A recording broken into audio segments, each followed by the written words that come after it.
کوئی خاص مضمون تو اس وقت بیان نہیں کر سکتا، اس کی کئی وجوہات ہیں۔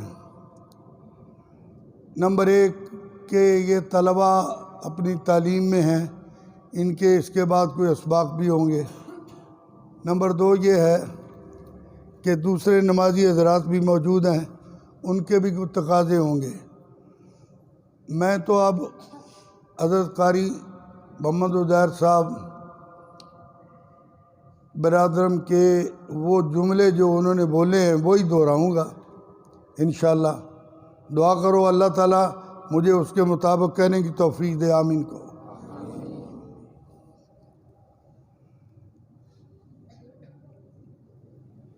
میرے اپنے علم میں یہ ہے کہ اہل توحید کے یہ دو طبقے، جماعت اہل حدیث اور علماء دیوبند، ان کے اندر توحید اور رسالت کا مسئلہ متفق ہے، اور الحمدللہ وہ توحید و رسالت میں یکجا ہیں، اور ہم دونوں کو یہ فخر ہے، قاری عزیر صاحب کو اور مجھے، کہ ہم نے دونوں سے تربیت حاصل کی ہے الحمدللہ۔ میری بنیاد میں حضرت صوفی عبداللہ صاحب رحمۃ اللہ علیہ اوڈاں والا چک ہے، 9 چک اوڈاں والا۔ میری تربیت میں اہل توحید کے پتھر ہیں، میری بنیاد وہاں رکھی گئی۔ اس کے بعد جامعہ رشیدیہ میں ہم اکٹھے ہوئے، پھر آخر تک اکٹھے رہے۔ جیسے یہ ذکر کر رہے ہیں کہ جامعہ رشیدیہ میں پڑھے کرے، لیکن میری بھی الحمدللہ بنیاد اہل توحید و رسالت کی نے رکھی، اور میری بنیادوں میں، میری تربیت میں توحید کے پتھر ہیں، یہ میری بنیاد ہے، اور اس پر مجھے فخر ہے، اور میں اس پر چل رہا ہوں۔ مجھے اور دوسرے جو مسائل ہیں اس سے کوئی واسطہ نہیں، صرف توحید اور رسالت، یہ بنیادی مسئلے ہیں۔ اس پر اللہ ان دونوں گروہوں کو قائم رکھے، ان اہل حق سے اللہ دین کا کام لے، آمین کو۔ تو بات یہ ہے کہ یہ تو ہمارا اشتراک ہوا۔ اگلی بات یہ ہے کہ 80 سال 5 مہینے میری عمر ہے، اور تقریباً اتنی عمر ہی ہمارے بھائی قاری محمد عزیر کی ہے۔ شاید ہمارا پیدائش کا دن بھی ایک ہی ہو، یہ بھی ہو سکتا ہے، یہ تو اب کوئی پرانا ریکارڈ ملے تو پتہ چلے۔ تو الحمدللہ ہم بہت ایک دوسرے سے طالب علم زمانے میں پیار کرتے تھے، کرتے رہے اور ملتے رہے، لیکن اللہ تعالیٰ نے ان کو یہاں قبول کیا، ان سے کام لیا اور بہت لیا۔ اللہ نے مجھے 40 سال یا 40 سال یہاں کام کرنے کا موقع دیا، اور تقریباً 25 سال امریکہ میں اللہ کے دین کے خدمت کے لیے مجھے قبول فرمایا۔ سب کو الحمدللہ۔ بات یہ ہے کہ اللہ تعالیٰ جس سے چاہتے ہیں کام لیتے ہیں اور قبول کرتے ہیں۔ آپ لوگوں نے چھوٹے بہت اختلاف، رفع دین، آمین، یہ کھڑے ہو جاؤ، بیٹھ جاؤ، یہ فروع اختلافات ہیں، کوئی شے نہیں، اس کی کوئی حقیقت نہیں۔ اس میں فضیلت کا ہے، کوئی بات نہیں، صرف توحید اور رسالت یہ بنیادی مسئلے ہیں۔ اس میں جو آدمی مشترک ہے وہ مسلمان ہے، اور وہ کامیاب ہے اللہ کے فضل و کرم سے۔ باقی مسائل فضیلت کے ہیں، کوئی کہتا ہے ایسے کرو زیادہ فضیلت ہے، ٹھیک ہے، اس نے کوشش کی، اس کے پاس دلائل ہے۔ دوجا کہتا ہے ایسے۔ کسی کو اس معاملے میں برا بھلا کہنا یہ نفرت پھیلانا ہے۔ یورپ میں، امریکہ کی 55 ریاستوں میں یہ کوئی مسئلہ نہیں ہے، کوئی ایسا ہے ہی نہیں۔ بس اللہ کو یاد کرو، پیغمبر کی سنت کے مطابق، جو پیغمبر کا طریقہ ہے اس کے مطابق عمل کرو، وہ تمہارا اور سب کا عمل قبول ہوگا۔ تو الحمدللہ جس طرح ان کا فراخ دل ہے اور فراغ دلی سے دین کی خدمت کر رہے ہیں، اللہ نے مجھے بھی توفیق دی۔ اور اس کے بعد گزارش یہ کر رہا تھا کہ ان الدین عند اللہ الاسلام، دین اسلام تو آدم علیہ السلام سے لے کے آخری پیغمبر محمد صلی اللہ علیہ وسلم تک ایک ہی ہے۔ اس کی بنیاد کیا ہے؟ توحید اور رسالت۔ اور رسالت کے آگے کیا ہے؟ وہ سنت جو پیغمبر کے طریقے کے مطابق ہو۔ اس میں کسی صحابی کی رائے یا کسی بڑے کی چھوٹے کی رائے، وہ رائے تو ہو سکتی ہے لیکن حدیث نہیں ہو سکتی۔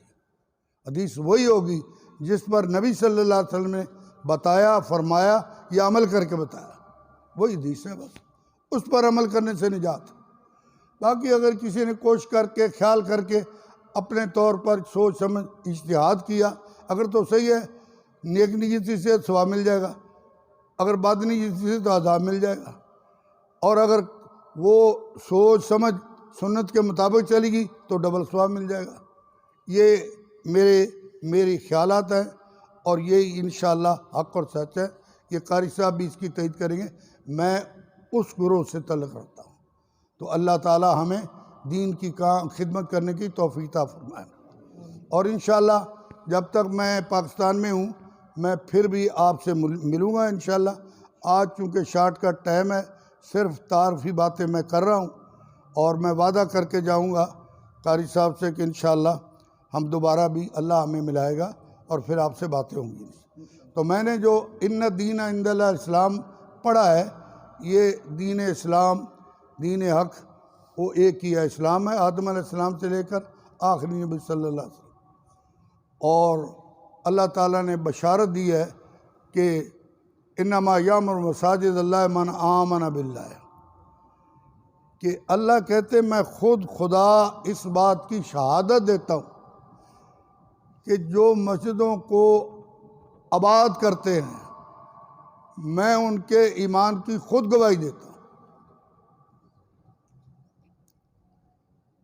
تو کچھ مسجد کے بارے میں ذکر ہوا کہ اس کی توسیع کا مسئلہ، تو میں نے بھائی جان سے یہ عرض کیا کہ اس میں یہ کوشش کرو، اللہ کرے گا دعا کر دو، آپ مسجد میں بیٹھے ہو کہ اللہ تعالیٰ وہ ہماری کوشش قبول کرے تاکہ اگلا حصہ اس میں شامل ہو کے مسجد وسیع ہو جائے، آمین کو۔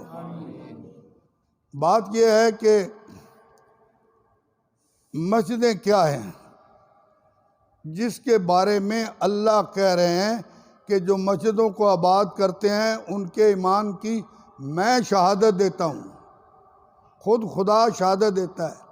من اصدق من اللہ قیلا، اللہ سے بڑھ کر کس کی بات ہو سکتی ہے، اللہ سے بڑھ کے کس کا اعلان ہو سکتا ہے۔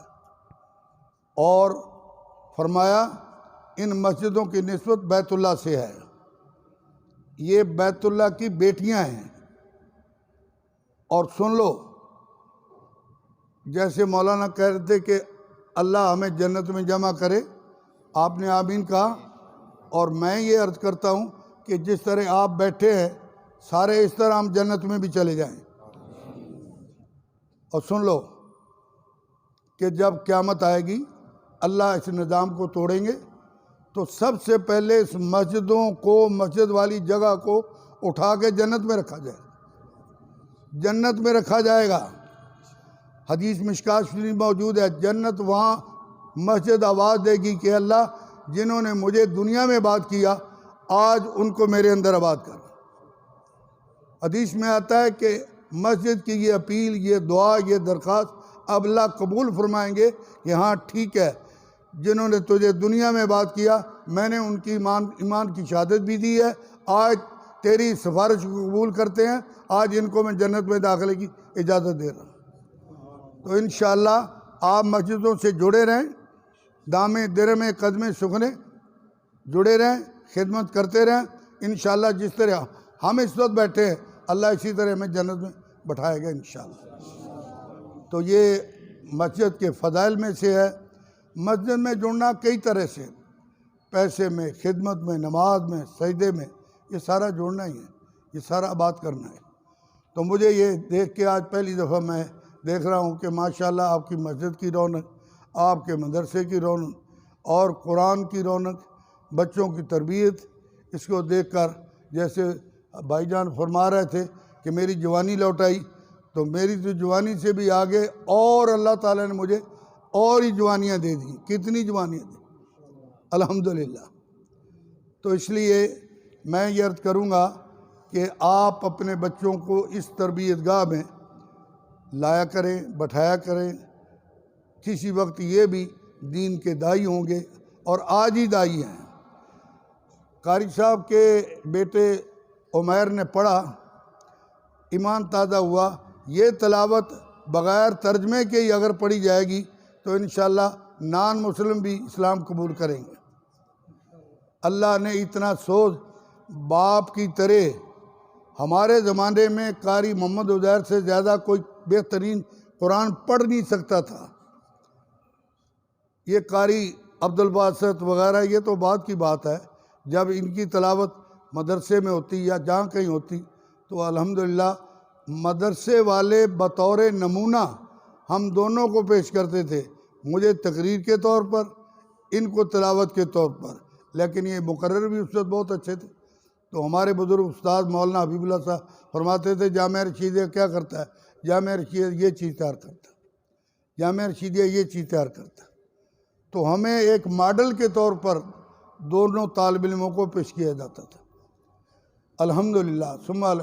یہ انہی اساتذہ کی شفقت کا نتیجہ ہے کہ آج اللہ تعالیٰ نے دین کا کام لیا ہے۔ اب میرے 25 سال جو امریکہ میں گزرے ہیں اس میں الحمدللہ میرے جانے کے بعد ہم نے 70 چرچوں کو مسجدوں میں تبدیل کیا۔ میرا شہر ڈیٹرائٹ ہے میشیگن ریاست کا، اور اس میشیگن ریاست میں ڈیٹرائٹ 50 میل لمبا چوڑا ہے۔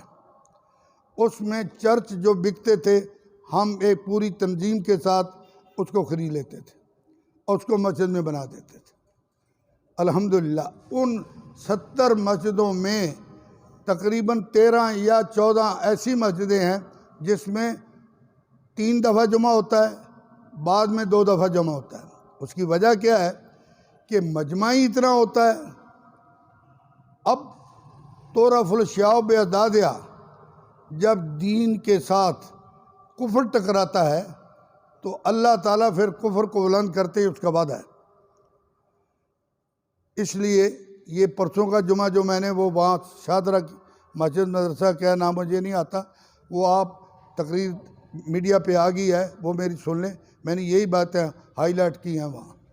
تو کیا ہے کہ وہاں اتنی گیدرنگ، اتنی تعداد مسلمانوں کی ہوتی ہے کہ ایک وقت میں وہ پورے نہیں آ سکتے۔ ہم پہلا جمعہ ایک خطیب آتا ہے، خطبہ اور ایک حدیث یا قرآن کی آیت کا مختصر 15 منٹ ہم اس کو دیتے، وہ جمعہ پڑھا کے سارا مجمع فوراً بما کار نکل جاؤ، وہ گھر جا کے سنتے پڑھو جو کو کرنا۔ نمبر 2 پہ آتے ہیں، نمبر پھر 3 والے آتے ہیں۔ 5-6 مسجدیں ہماری 3 دفعہ جمعہ ہوتا ہے اور تقریباً 4-7 اور ہیں اس میں 2 دفعہ جمعہ ہوتا ہے۔ مجمع کی وجہ سے وہاں کا قانون ہے کہ جتنے آدمیوں کو تم نے وہاں بٹھانا ہے، گیدرنگ کرنی ہے، اتنے آدمیوں کی کار کا انتظام کرو، پارکنگ کا انتظام کرو۔ اگر ایک آدمی نماز پڑھنے آپ نے بٹھانا ہے یہاں پر تو اس کی کار کی پارکنگ ہو چاہیے۔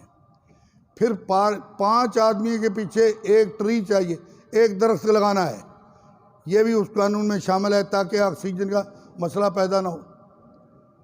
اب اگر 1000 بندہ ایک دفعہ آئے یا 500 تو 500 کاروں کی پارکنگ چاہیے، اسی طرح سے اتنے درخت چاہیے۔ پھر یہ لا ہے کہ 3 دن مسلسل بارش ہو، 1 گھنٹے کے بعد ایک قطرہ پانی نہ ہو، پھر آپ کو وہاں وہ مسجد بنانے کی، مسجد کرنے کی اجازت ہے۔ یہ وہاں کے قانون اور ضابطے ہیں، اس کے مطابق سارا کچھ اللہ کروا رہے ہیں۔ اور وہاں پر اب مدارس بھی کھل رہے ہیں، جیسے کہ برطانیہ میں تقریباً ہمارے 13 اسمبلی کے اندر ممبر، اور یہاں ڈیٹرائٹ میں، میشیگن میں، اس میں امریکہ میں سب سے پہلا جو سینیٹر کامیاب ہوا وہ میرے شہر سے کامیاب ہوا۔ ہر ریاست کے 2 سینیٹر ہوتے ہیں، ان کی تعداد 100 ہوتی ہے، تو یہاں سے جو کامیاب ہوا وہ مسلم تھا، لیکن وہ بلیک افریقن مسلم تھا، لیکن اللہ نے اس کو ایمان کی توفیق دی، اور اس نے اسمبلی میں وائٹ ہاؤس میں جب حلف برداری پر بائبل سے انکار کر دیا کہ میں اس پر حلف نہیں دیتا، میں بائبل کو بلیو نہیں کرتا، میں قرآن کو بلیو کرتا ہوں، قرآن پر حلف دوں۔ یہ پہلا واقعہ ہے امریکہ کی 200 سال کی تاریخ میں کہ وہاں پر قرآن پر حلف لیا گیا، قرآن پر حلف لیا گیا۔ وہ اجلاس ملتوی ہوگا اس دن، وہ ایسے نہیں ہے کہ کرسیاں ایک دوسرے کو مارے جیسے ہمارے ہوتا ہے، کیوں بھائی کیوں نہیں کرتا؟ ان کا نہیں کرتا، میں جب اس کو بلیو نہیں کرتا، میں قرآن کو بلیو کرتا ہوں، میں قرآن پر حلف دوں گا۔ اب اگلے دن اجلاس ہوا، اس نے کوشش کر کے، کیونکہ وہ یہیں کی پیداوار تھی، تو وہ کاپیاں نکالی جس میں لکھا تھا، جو پہلا صدر بنا تھا امریکہ کا، اس نے اپنا یہ لا وغیرہ چلا کے آخر میں یہ لکھا، یہ اس ملک کا قانون ہے، اگر کسی وقت یہ ناکام ہو تو اس ملک کا قانون اسلام کا قانون ہوگا، اس ملک کا قانون اسلام کا قانون ہوگا۔ وہ کہاں بتاؤ، اب سارے چپ ہو گئے۔ یہ امریکہ کی بنیاد میں ان پتھروں میں لکھا ہوا ہے کہ اگر موجودہ نظام غلط ہوگا، خراب ہوگا، فیل ہوگا تو وہاں کا نظام اسلام کا ہوگا، یہ لکھا ہے۔ اس کا مطلب یہ ہے کہ اسلام امریکہ میں جاری ہونے والا ہے انشاءاللہ۔ اور اس میں میری تقریر کی ہیڈنگ یہ ہے کہ عالم کفر اسلام کی زد میں، وہاں پر کتاب آ چکی ہے، ان کے ہی کسی رائٹر نے لکھی کہ 50 سال کے بعد یہ گوری چمڑی ختم ہو جائے گی اور یہاں پر فارن حکومت کریں گے۔ وہ جی زندہ باد، اللہ آپ کو اور ترقی دے۔ وہ کتاب ضبط ہوئی پڑی ہے اور ضبط کر لی گئی ہے، لیکن انشاءاللہ اسلام آئے گا۔ اسلام آ چکا ہے، اسلام وہاں آ چکا ہے۔ اب جو اندر کھچڑی پکی ہے، کل پتہ نہیں، نیوز میں نے نہیں دیکھی، شاید اس کو پہلے والوں کو سزا ہی ہوگی، ہو سمجھا گی نا۔ اب جو موجودہ صدر ہے اس نے اتنی باتیں اسلام کے بارے میں، مسلمان اتنی رعایتوں کا اعلان کیا، چونکہ اس کو سپورٹ ہمارے پاکستانی ڈاکٹروں نے بہت کیا، تو انشاءاللہ وہ جو اسرائیل شب خون مار رہا تھا اس کا اللہ نے بیڑا غرق کر دیا، لمبی بات ہے، لیکن اب تم حوصلے میں رہو۔ هو الذی ارسل رسولہ بالہدی ودین الحق لیظہرہ علی الدین کلہ۔ اللہ کہتے ہیں جب کفر ناچتا ہے تو اسلام بھی اپنی پوری طاقت کے ساتھ آتا ہے۔ پھر اسلام کیا کرتا ہے؟ فیدمغہ، قرآن کے الفاظ ہیں کہ اسلام پھر کفر کا بھیجا توڑ دیتا ہے۔ یدمغہ کا معنی بھیجا توڑ دیتا ہے۔ تو اب انشاءاللہ کفر آخری سسکیاں لے رہا ہے، اس کی کوئی فکر نہ کریں، یہ سب پروپیگنڈے ہیں۔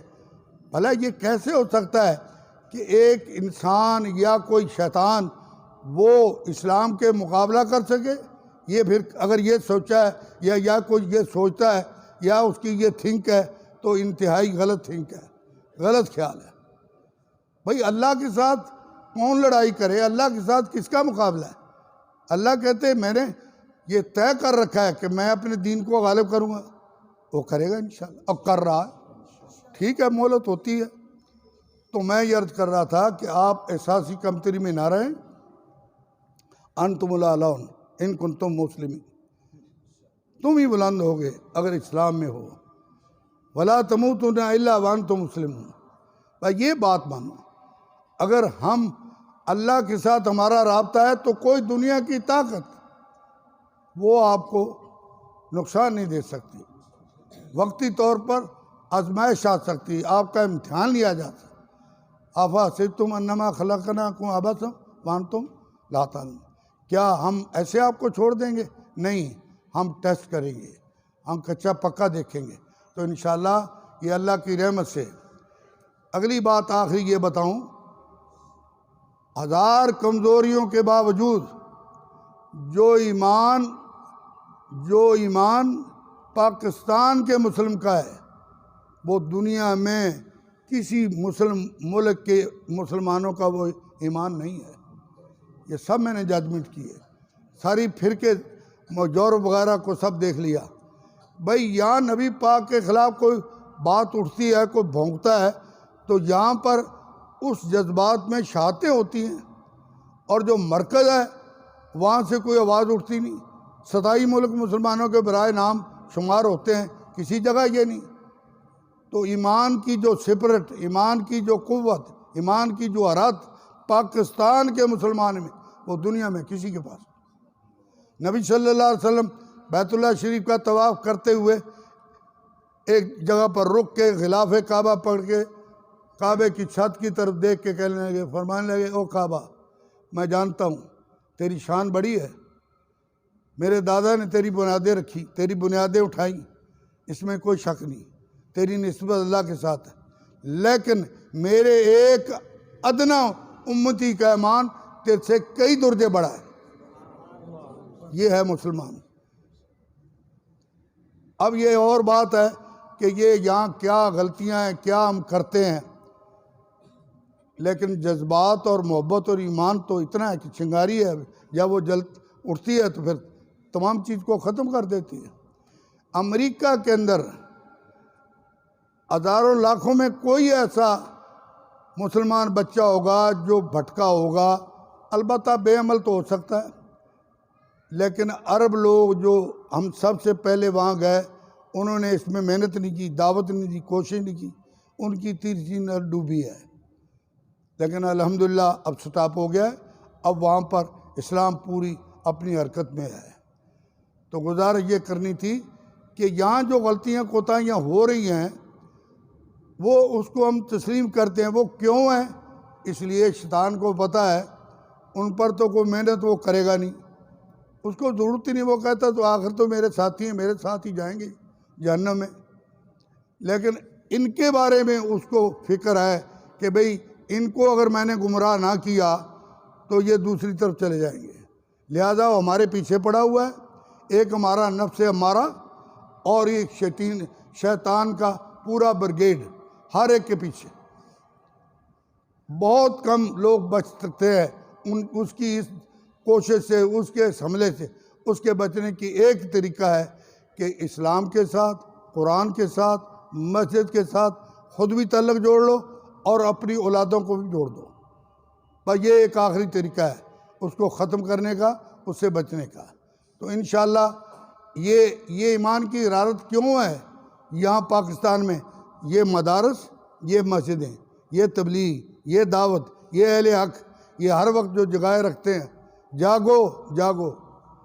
دنیا کے جتنے مسلمان ممالک ہیں، کوئی خطیب، کوئی ممبر آزاد نہیں ہے، لکھا ہوا خطبہ آئے گا پڑھو، بس کسی کی سمجھ آئے نہ آئے۔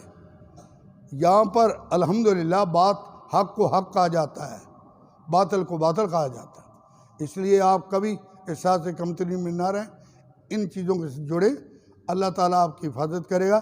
اور قرآن جس جگہ پر آیا وہ جگہ ساری دنیا سے مقدس، قرآن جس امت پر آیا وہ ساری امتوں سے افضل کہلائی، جس نبی پر آیا سارے نبیوں کا سردار کہلایا، جس زمانے میں آیا وہ زمانہ خیر القرون کہلایا، اور جس دل میں آیا اور دل سے اس نے قبول کیا، اللہ نے دنیا بھی دی، آخرت میں۔ وہی عرب کے لوگ، ان کو کوئی رعایا بنانے کے لیے تیار نہیں تھا۔ جب اسلام کو قبول کیا تو روما اور شام کی سلطنت ان کے قدموں میں ڈھیر ہو گئی اور اپیلیں کرنے لگے ہمیں رعایا بنا لو۔ ان کو کوئی رعایا بنانے کے لیے تیار نہیں تھا جب قرآن نہیں تھا، جب اسلام نہیں تھا، اور اس قدر خراب تھے یا معاشرہ ماحول خراب تھا کہ گرا پڑا خون چوراہوں میں اٹھا اٹھا کے کھاتے رہتے تھے۔ غربت تھی، مفلسی تھی، بدحالی تھی، کوئی قافلہ امن سے جا نہیں سکتا تھا ٹھکانے پہ، یہ حالت تھی۔ جب اسلام آیا، اسلام کو قبول کیا اور دین محمد کو قبول کیا، اللہ تعالیٰ نے ساری چیزوں کو وہاں ڈھیر کر دیا۔ فاروق اعظم کئی دفعہ مکے کی شاملات کئی دفعہ روتے نظر آئے۔ ساتھیوں نے پوچھا کیا ہوا؟ کہنے لگے یہ وہ جگہ ہے جہاں مجھے اونٹ چلانے نہیں آتے تھے، میرا باپ مجھے مارا کرتا تھا، وہی فاروق اعظم 3 بر اعظم میں حکومت کر رہے ہیں، اور تھوڑی سی عمر میں 25-27 سال کی عمر میں۔ تو بات صرف یہ ہے کہ دین کو لے لو اور دل سے لے لو۔ یہ جو ہے نا اتنا کچھ کرنا کرانا وہ ٹھیک ہے، بہت ہے، لیکن جس آدمی نے دل سے قرآن کو ٹھکانہ دیا، قرآن کو جگہ دی، قرآن کی خدمت کی، اللہ اس کو قبول کرتے ہیں اور دنیا بھی دیتے ہیں، آخرت۔